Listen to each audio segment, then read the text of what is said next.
Welcome to Facing the Nation. I am Malika Ramsey. Thank you very much for joining us again for another week. Last week it was, our city was in uproar in a sense, but in a good way because we were all excited, not only our city, but most of the other regions in Guyana because mayors and deputy mayors were being elected and sworn in and so on, and they were officially sworn in by the president earlier this week. So I did promise you last week, I went out on a limb, even though I didn't know their schedules.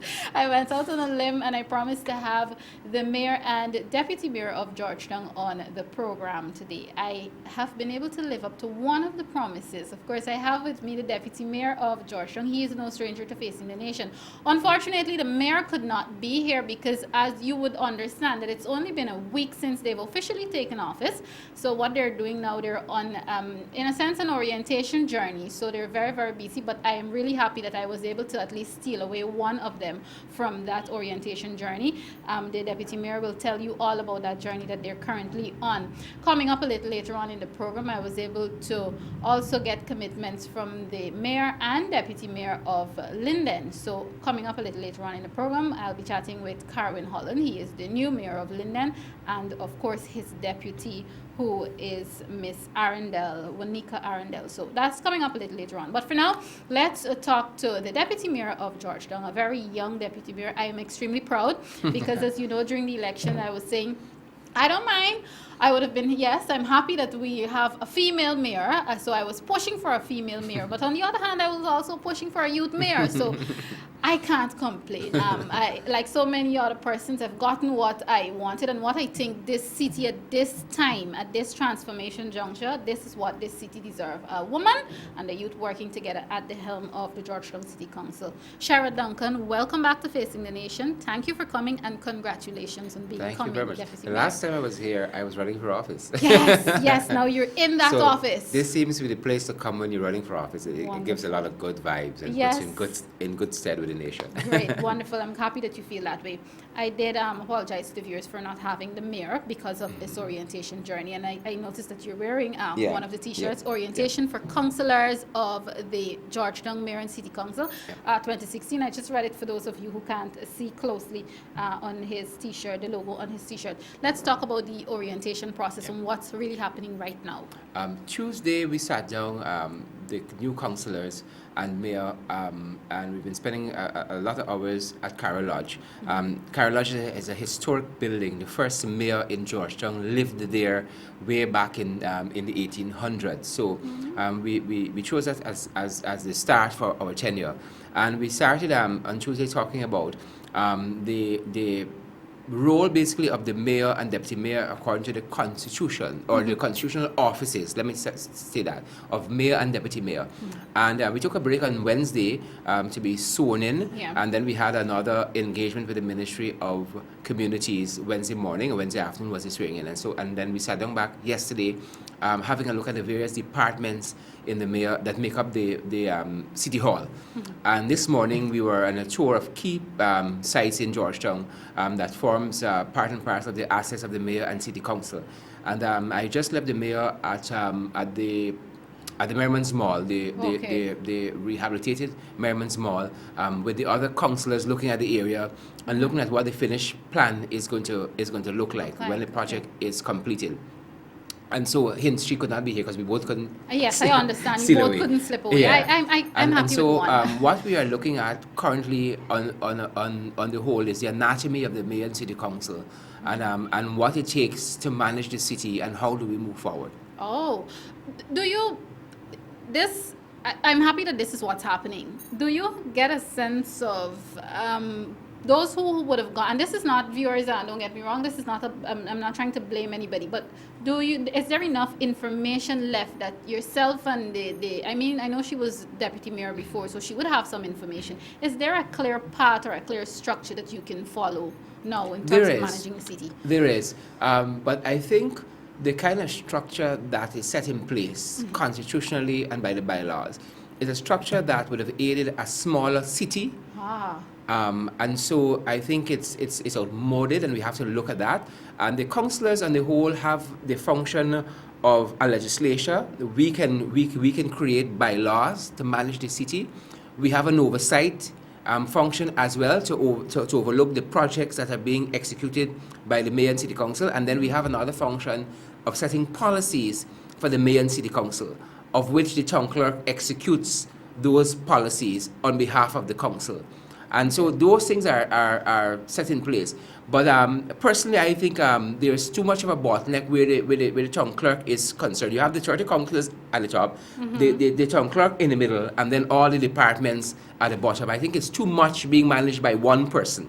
And so I think there's a way in which we can look at it structurally going forward for more, to make the mayor and city council more effective and efficient. So I think there's some scope for that. I'm happy that you talked about effective and efficient, because we have gone into a pattern. I mean, when, for want of a better term, when Guyanese are slack talking, they used to say things like, okay, Mayor Green there too long, he doesn't know and whatnot, and times are now modern and so on. But do you have specific suggestions to better it? I think it bodes well for any democratic process when new persons come into the system. Mayor Green was there for a long time because by law it says that until a new mayor is elected, the old mayor holds the post. And since there were no local government elections for a very long time, Mayor Green held that post. The mayor can either resign, or he is proven to be incapable of holding office for a whole host of reasons.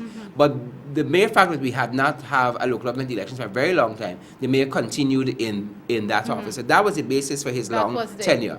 Right? But I believe that because local government elections will be a feature, the president has outlined this extensively in our democratic process. Every 3 years, I think new persons coming into the system will be new, will be good, new ideas, and we keep the city fresh. We keep the wheels of industry within the city churning and churning. So I think it's going to be good. I personally don't want to be in city council for more than 2 terms. I think that is enough. If I can get enough done in 1 term, you know, I would let somebody new come in, new ideas, fresh blood, new energy, renewed focus, and let's move the city forward. For a young deputy mayor, that's quite interesting. I must say, I'm shocked at that. I mean, you're already putting a limit on it. You don't want to be there, and I think it's impressive because you know, indeed, room for fresh blood and training and so on. So yes, really and truly, that stumped me there for a bit. Yeah. And on that note, too, you know, it has been proven that when you stay too long in office, complacency sets in. I think this is a time when we needed this. We needed this breath of fresh air, and I think there's a time when people will be happy to see us go. And I like to leave before people ask me to leave. Before they start to want a better word. Yes, you know, where people house too long. They start closing the window. They turn off the TV. So you don't want. So I want to go before they ask me to go. And I think 2 terms is good enough. That you can for get anybody. Get your stuff achieved. Enough done, set the city on a good path, and allow new persons to come in and continue their good work. Wonderful. Well, again, it's certainly on a new and a fresh path, especially when it comes to democracy. I mean, to have somebody just being elected to office and sworn in and already have a clear plan in their head saying that, okay, you've already decided you only need 2 terms to get what you want done. You've thus far said a lot about what has been doing, but let's talk. What are the official or maybe formal duties of the deputy mayor in our city? The mayor and I have to sit down to see how we're going to manage. It's a lot to manage, a lot of assets, a lot of facilities, over 800 personnel that makes up the mayor and city council. Of course, the town clerk, according to law, has direct responsibilities for that. But as I said, the council has the remit of setting policy, of monitoring, and of the bylaws, of enforcing the current bylaws or creating new ones. And so if I can just jump in here, the Constitution, is there anything in the Constitution that says that, I mean, you talk about bylaws, that says that the deputy mayor has to do this and the mayor has to do that? No, there are no roles and responsibilities specifically for mayor and deputy mayor.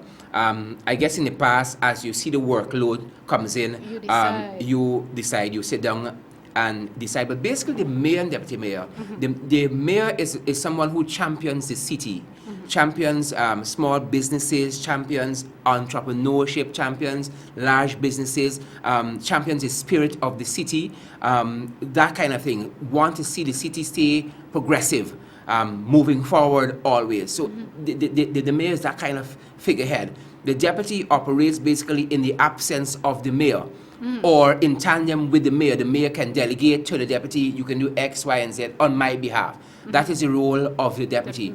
And I have been seeing our mayor doing that in this, yes. And we have been talking and sharing our ideas on a lot of issues. We have been walking about outside of this these last couple of days and last few hours, talking with residents of the city, talking with business people, really getting a sense of what the public want, and then how we can fill in the gaps there as a mayor and city council. Okay, careful. I know you've been taking some lashes on social site. You might be, both yourself and the mayor may be accused of still campaigning. No, but the whole issue is we have come out of, we've not come out, we're in a different era. We're in an era of social media. And if people don't see you doing, they get the impression that nothing is being done. If they don't see the drains are being cleaned, they say, well, where are these people who we put into office? Where are they now? This is the social media age. And nothing says that we cannot be upfront and personal every single day of the week, letting people know what we are doing. What gets measured gets done. That's a principle in management. And so we want people to see us working. You have elected us to work, and you must know that we are working. And it's not for 2019 or 2020 campaigning, but this is what you've put us in the office for. And we believe that this is how we can stay in touch with the residents of the city. It's 235,000 persons that make up the municipality of Georgetown according to the 2012 census. And so we're talking about a lot of people. How do we stay in touch with those people? Definitely everybody can't come to our offices. So this is just one medium, whether we choose Instagram or Facebook or Twitter, in terms of getting out the work program and the efforts that the city council is making in terms of moving Georgetown forward. I'm very, very, one of the first things that I want to look at, the rainy season is almost upon us. So we want to make sure that our drainage system is working effectively and efficiently. And the public must know that. The public must know that we are in command of what is happening, and we're taking charge of the city and moving Georgetown forward. Okay, all right. Interesting indeed. At this point, and it's happy that you're doing that, because at the end of the day, people will say, what happened? Did we elect them? Did we vote for them to sit in their offices? No, we didn't. What are you asking of the public now? I know what you were asking of the public during the campaign. What are you asking of the public now in terms of lending support? Because I keep saying one agency cannot do it alone. One person cannot do it alone. What support would you like to see from the people, from our citizens of Georgetown? President Kennedy, very early, I think, in his tenure, said something that I think has stayed with us. He said, ask not what your country can do for you, but what can you do for your country? And that's what we'll be asking of the citizens of Georgetown, the residents of Georgetown. How can you come on board, not to work for us, but to partnership with us in terms of moving Georgetown forward? And definitely we'll be going into various community, various constituency, and starting groups in terms of whether it's physical cleaning up or whether it's for the purposes of securing those communities, in terms of neighborhood watch groups and all of those things, but definitely partnering with local businesses, small and large. We will have to raise lots of money outside of the subventions given to the main city council, outside of the rates and taxes, and outside of those monies generated by our other assets. We'll have to raise lots and lots of money if we really want to see Georgetown become that really and truly city of the Caribbean, city of this hemisphere, and an international city.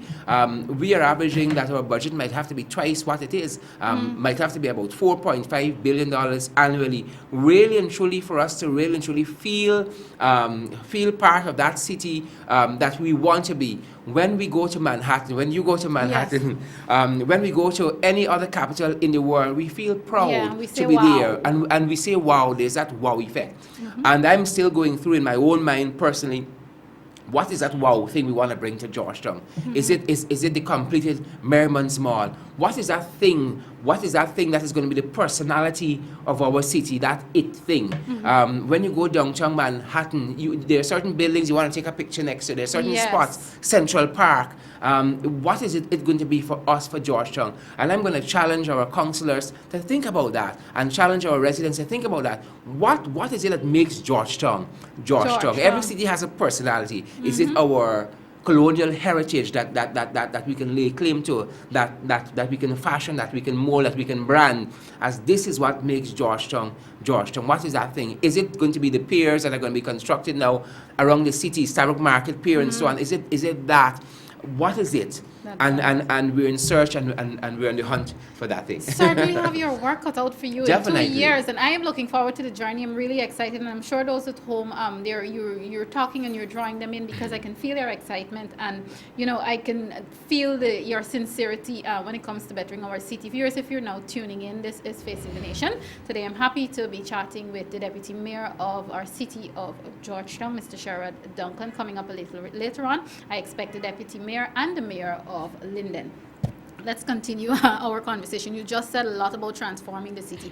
Are there special plans or structures or programs to approach our businessmen and businesswomen in the city? Because again, it's not just about the plain residents you going home to your homes. We have lots of businesses going up everywhere every day. Definitely. So, is there a plan? We have to sit down with our business people at some point, very early, I am presuming, to see how we can partnership.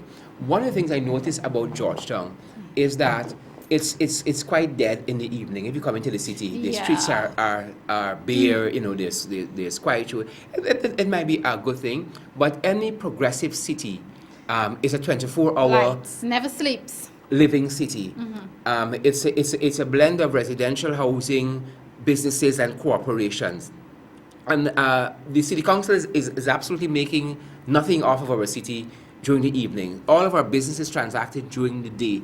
And I want to sit down and the main city council and think about how can we, because that is part of the international city, that is part of the appeal that we must have. When our tourists comes, we can't carry them anywhere in the city in the night besides our nightclub. I notice in the evenings, let's say on Regent Street, there are about 2 persons selling food. But how can Regent Street, for instance, as a model, be a thriving 24-hour center of business, secure center? I know some of your ilk kind of your stature ones in your little coffee shops to go and read the magazines in and you're on your laptop and Wi-Fi and so on.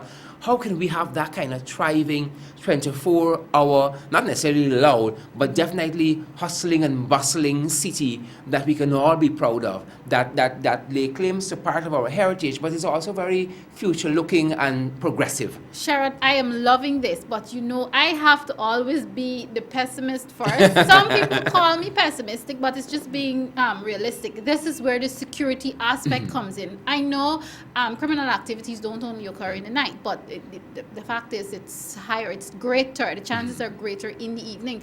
This is where I don't know if you will be working closely with the Ministry of Public Security on this. This is where the issue of security comes in. Definitely. I've had the privilege of having a tour of the facility of the CID and saw firsthand some of their crime fighting capabilities. Under the purview of the main city council, we have the city constabulary, we have the city police, and so definitely seeing how we can both engage each other and how securing the city can be a win-win for all of us, because we want the businesses to feel secure. We want the residents of Georgetown to feel secure, that they can come into the city at any time, any hour, and transact business and know that it's going to be of the highest standard and in a secure and safe environment. So definitely, whether we're talking about more CCTV cameras, more vehicles on our streets manned by either the city constabulary or the police force moving about, more outposts in our city, but definitely whatever are going to be the plans we're going to put on the table are going to be to securing Georgetown, that we feel safe as a capital. We might never reach to the point of having zero crime, but at least we can mitigate it as far as possible. Because when our tourists come, as we want them to come, when the ships come, when the aircrafts come, especially for the 50th anniversary, and we really want our city to be up and running in all of these respects by then, definitely we have to sit down with all of the stakeholders and see how we can really and truly secure our city. All right, viewers, I mean, I have to prepare to let the Deputy Mayor go very soon. It's our city, it's so great indeed. And listening to him is bringing out the greatness and reminding me of how great our city really is. There's so many issues to touch on. From Commons Lodge to Agricola, it's a huge expanse of land, 235,000 residents. It's a huge piece of real estate to man, to administrate, and to everything else to take care of on a daily basis. And we underestimated. I think we underestimated. Earlier you talked about Regent Street. Every time someone says Regent Street, I am sorry, but the first thing that pops up into my head are Vagrancy. Is there a specific? I mean, again, I know you're still early in office, but I'm just trying to touch as many things as I possibly can. There is a plan to really and truly look at the vagrancy issue long term. Why are they there? Where are they coming from? What are the reasons responsible for vagrants coming on our streets, or for being there in the first place? And definitely we found that when you move them from one area, they go to another area. They are some of the chief culprits, if you want to put it that way, in terms of the littering.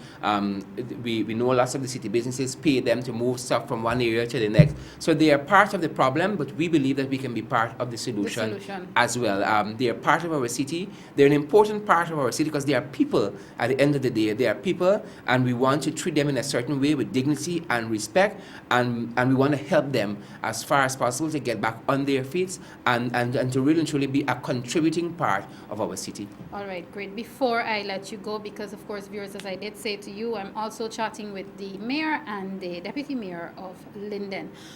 It's been all over the news in the last few days or so. One of the first things you're calling for is for there to be an audit of the city council. Let's talk about that some more. I think it's fair. I think it's fair in terms of at least 95% of the councillors who are going to be on the main city council, who are in the main city council, are new.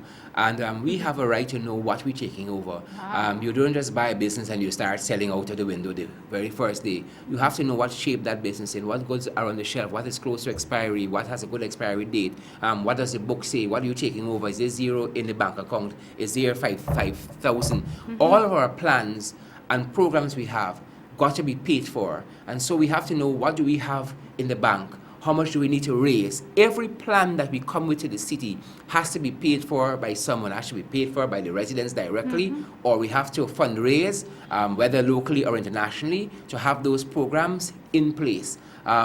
It takes about, how much they told us? It takes $3 million a day to clean our city in terms of solid waste. And this is only cleaning we're talking about. Yes. So think about the $300 million that was given by central government to city council to clean.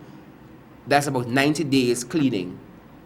But $3 million a day it takes to clean the city in terms of solid waste only. We still have to cut the grass. We still got to clean the cemetery. We still got to do a lot of other things. We got daycare centers. We have, I think, 5 markets to administrate. We have lots of public spaces. To upkeep. Good. We have clinics in our city, and lots of other services that the MNCC provides to our residents. And we have to be able to pay for those services on a daily basis. Is a lot of money.